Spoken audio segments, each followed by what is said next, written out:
Welcome. You're probably in the grade 10 English class, or you're just a huge fan of my work. In either case, welcome. What I want to do today is I want to look through poetic device.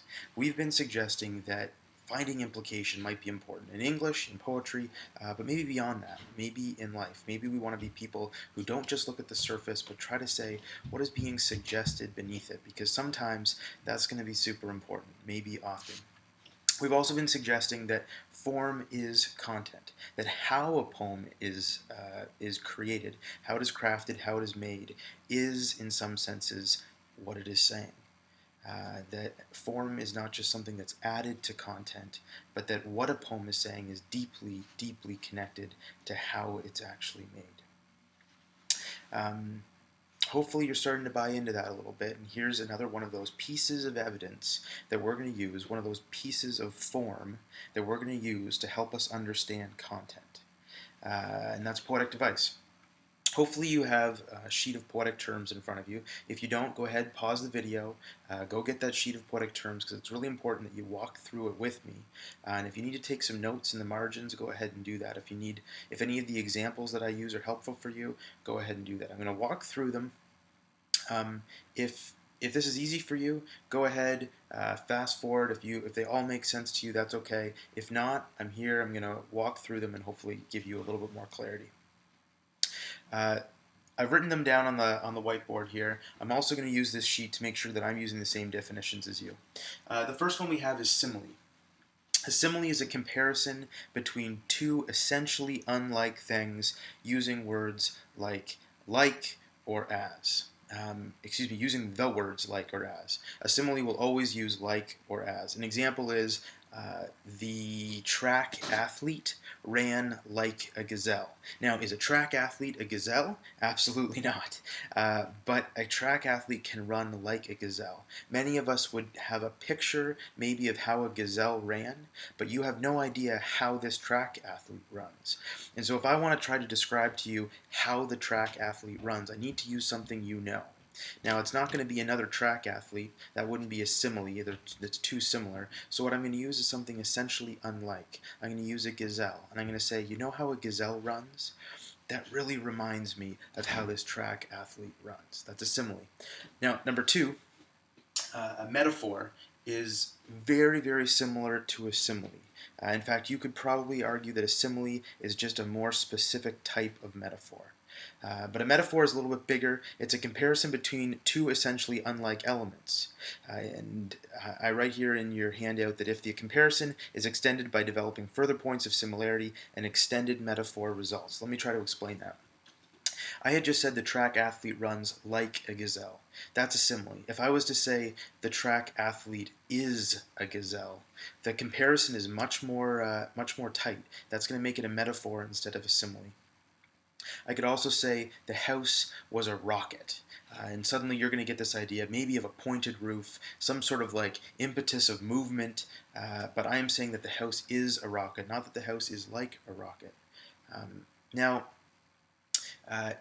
trying to use the gazelle imagery. If I say a track athlete is like a gazelle, that's a metaphor. But if I start to describe the legs of the track athlete as if they were gazelle legs, or perhaps if I describe the track itself as a Sahara or an African plain, I'm starting to draw more and more connections between the track athlete and his or her environment and the gazelle. The more of these kind of images that I use, the more the metaphor becomes what I call here and what is called an extended metaphor. And if you have questions about that, go ahead and ask me in class. Number three is personification. Personification is a specialized form of metaphor in which human characteristics are attributed to things or ideas. For instance, if I was to say, the sun smiled, as in the literal, the sun in the sky smiled, part of you has to say, wait a minute, the sun can't smile. That's usually going to be the indication that you're dealing with personification. If you have an idea, love opened its arms to me. Hope stepped into my living room. If you're like, wait a minute, love can't open its arms, or hope can't step into a living room, or the sun can't smile, you're usually dealing with something inanimate, something that does not have life, an idea or a thing, that is being given human characteristics. And I don't want to confuse you with inanimate, because if I said something like, for instance, the tree waved its branches as if to say hello, I'm personifying the tree. I'm making the tree like a human. Anytime that something non-human is given human characteristics, it's personification. Number 4, we have hyperbole. Here I say deliberate exaggeration in order to emphasize a fact or a feeling. It can be used to create a comic or serious effect, but there is always some truth expressed in hyperbole. Now, hyperbole is the absolute most important thing you're going to learn in this class. Of course, that's not true. I just exaggerated. There's some truth to it, very, very little, but some. That hyperbole is important. It's going to be one of the poetic terms, of course, that we go over. But it's not. By no means is it the most important. In fact, the statement I said, taken literally, is untrue. It's an exaggeration. Anytime that we see a deliberate exaggeration, this is hyperbole. We're usually going to see that there's this kernel of truth in the hyperbole and the exaggeration is going to make that kernel of truth somewhat more clear. Number 5, we have repetition. That can be of words, phrases, or sounds. Sometimes it creates rhythm, and sometimes it creates emphasis. At the end of this video, I'm going to suggest that one of the poems we've been looking at uses repetition, and that is going to be crucial for us understanding the poem. I think this is a fairly straightforward definition. Anytime we see a word, a phrase, or a sound repeated, we're dealing with repetition. Number 6 is alliteration. If I say Roger ran rapidly, each of those words begin with an R. That makes it alliteration. The definition I have here is this: the repetition of similar or identical sounds found in the beginning of 2 or more words. Now, something really important to maybe add in the margin: just because several words in a row begin with the same letter does not mean that you're dealing with alliteration. It needs to be the same sound. For instance, if I said, Chris came to church, I've actually got different sounds. They all begin with a C, but they don't all have the same sound at the beginning of them. So it's not really alliteration. Now, you may be saying, wait a minute, Chris came, both sounds like a k sound. Does that make it an alliteration? We're dealing with a little bit of ambiguity here. I would like to, it says here in your definition 2 or more words, because we're going to see some examples where poets can use just 2 words that have the same beginning sound, and it really is alliterative. That being said, usually we're looking for more than 2. There needs to be some indication that this wasn't done by accident. It wasn't a coincidence. These words were put together intentionally because they have the same sound. That being said, if you look at Robert Frost's poem, Stopping by Woods in a Snowy Evening, that we're looking at quite heavily, one of the lines says, "The only other sounds the sweep." And I feel like he's using that alliteratively. It's only 2 words, but we can almost see this wind that sweeps through. The only other sounds the sweep. Good poets can use just 2, but we have to say I don't think that was a coincidence for it to be alliteration. Moving on, automatopoeia is probably a word that we are familiar with, though probably can't say.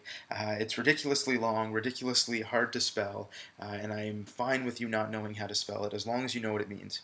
A figure of speech in which a word used closely resembles the sound to which it refers. The examples I give here are buzz, fizz, snarl, whirl, etc. If I say the bee buzzed by, it wouldn't just be an alliteration, it would also be onomatopoeia, because the word buzz sounds just like a bee flying by.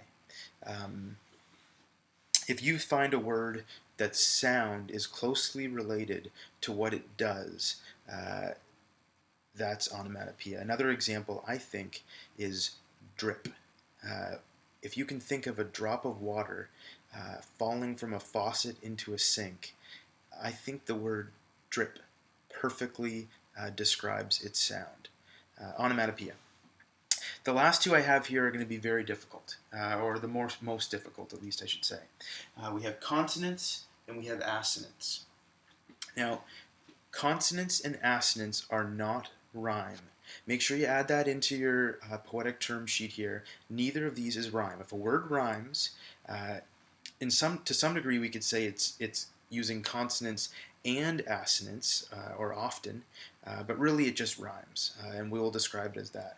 When we talk about the poetic device consonants, we're talking about the repetition of final consonant sounds in a series of words. For example, I have struts and frets. Now, neither of these words don't rhyme with each other. Struts and frets. We could add pats, P-A-T-S, and the three words would not rhyme with each other, but we're starting to recognize the repetition of a sound at the end of the word. Now, it doesn't have to be at the end, it just has to be made up of consonants, not vowels, consonants. If you have words like struts, frets, pats, all coming in the same general area, and you can almost hear the echo of a similar consonant sound, you're dealing with consonants. Number 9 is assonance, and it's going to be very much the same, except now we're dealing with a vowel sound. So most of the time it's going to come inside of the word. The example I give here is three and beach. You could add to that peat. Three, beach, peat. None of these words rhyme. They don't have similar consonant sounds, but they do have the same vowel sound in the middle of them. Often I find assonance is a little bit harder, a little bit easier, that is, to spot in a poem than consonants, and both of them are a lot easier when you hear the poem aloud. So speak poems out loud, look for these two, consonants and assonants. It can't just be random. It can't just be two words that happen to have the same vowel sound. You got to hear the echo of that word in your head as it uses and intentionally reuses the vowel sound. Moving now beyond the poetic terms sheet, I want to give you an example of how form connects to content. So we now know what these poetic terms are. If you need to pause the video in between us kind of changing gears here, go ahead and do that. If you're ready to just kind of power through, then go ahead and keep listening.